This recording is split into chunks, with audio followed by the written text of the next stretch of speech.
તમામ વિસ્તારોમાં પૂર આવ્યું।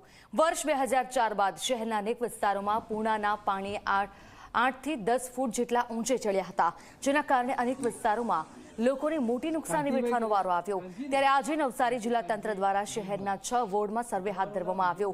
પ્રારંભિક તબક્કે સરકાર પૂર અસરગ્રસ્તોને કેશડોલની સહાય આપશે, જેના માટે તંત્રે 46 જેટલી ટીમો બનાવી છે, જે અલગ અલગ વિસ્તારોમાં ફરીને પરિવાર દીઠ કેટલા સભ્યો છે, કેટલી નુકસાની થઈ છે એનો સર્વે કરવામાં આવશે। જો કે સર્વે થયા બાદ યોગ્ય સહાય મળે તેવી આશા પૂર અસરગ્રસ્તો રાખી રહ્યા છે। રૌદ્ર બનેલી પૂર્ણા નવસારીના નીચાણવાળા વિસ્તારોમાં પ્રવેશી ગઈ હતી અને ત્યારબાદ જે તારાજી સર્જાય છે એનો સર્વે હાલમાં સરકાર દ્વારા કરવામાં આવી રહ્યો છે।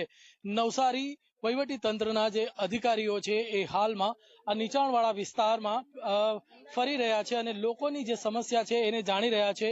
ઘરમાં કેટલા લોકો છે અને કેવી રીતે શું નુકસાની થઈ હતી, કેટલું નુકસાન થયું હતું, એ તમામની માહિતી મેળવી રહ્યા છે। સાથે જ જે છે એમના નામ, એમના કોન્ટેક્ટ નંબર લઈ રહ્યા છે, જેથી કે એમને જ્યારે કેશડોલ આપવાની આવે ત્યારે એમનો સંપર્ક થઈ શકે। જે અત્યારે જે સર્વે થઈ રહ્યો છે એ કેશડોલ માટેનો થઈ રહ્યો છે અને એમાં જે છે એ લોકો આ ભેંસતખાડા વિસ્તારનો જે વિસ્તાર છે જેમાં 10 ફૂટથી વધુ પાણી ભરાયા હતા, ત્યારે આ લોકોને અત્યારે હંગામી સહાય મળે એ માટેના પણ પ્રયાસો થઈ રહ્યા છે। કેશડોલ માટેનો સર્વે થઈ રહ્યો છે। ત્યારે આપણી સાથે સ્થાનિક છે, એમની સાથે વાત કરીશું। જી, તમારું નામ? ગીતાબેન।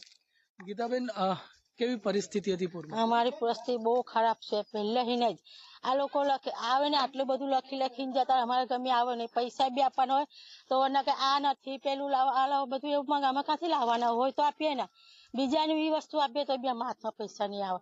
અને અત્યારે બી જો કે તમે કઈ પૈસા નથી આપ્યા, અત્યારે બી અમને એવું જ સવાલ આપ્યો, તમે પછી હવે ક્યાં જવાના? હા, કેટલું નુકસાન તમે ઘરમાં જોવો, આવો ટીવી બધું કેટલું નુકસાન થયું છે, તમે ઘરમાં જોવો હમણાં બધું બહુ નુકસાન થયું। દર વખતે થાય પણ કોઈ અમને સહાયતા નથી મળતી। અને લોકો બોલો કે આ તો કે પૈયા ખાવા હારું બધા ખાડામાં બધા પડી રહેલા છે। વાઘરી લોકો, ડુબરા લોકો બધા કે ખાડામાં પડી રહેલા, એવા લોકો બહાર બોલતા છે। પછી અમારથી બોલાય કે તમે બી રહો, તમને ના પાડીએ અમે તો બધા બધું બોલી રહ્યા કરે। તો જે વ્યથા છે લોકોની, કારણ કે જ્યારે આખું ઘર જ જ્યારે વિનાશ તરફ ગયું હોય ત્યારે આ પરિસ્થિતિ છે લોકોની, કે લોકો જે મુશ્કેલીમાં છે એમની વ્યથા સાંભળવામાં આવે એવી અપેક્ષા છે। ત્યારે સરકાર આજે સર્વે બાદ જે યોગ્ય વળતર કે યોગ્ય સહાય જે ચૂકવવાની છે એ જરૂરિયાતમંદ સુધી પહોંચે એવી આશા લોકોમાં ઉઠવા પામી છે। ધવલ પારેખ, ઝી મીડિયા, નવસારી। ગુજરાતમાં વરસાદને કારણે સર્જાયેલી તારાજી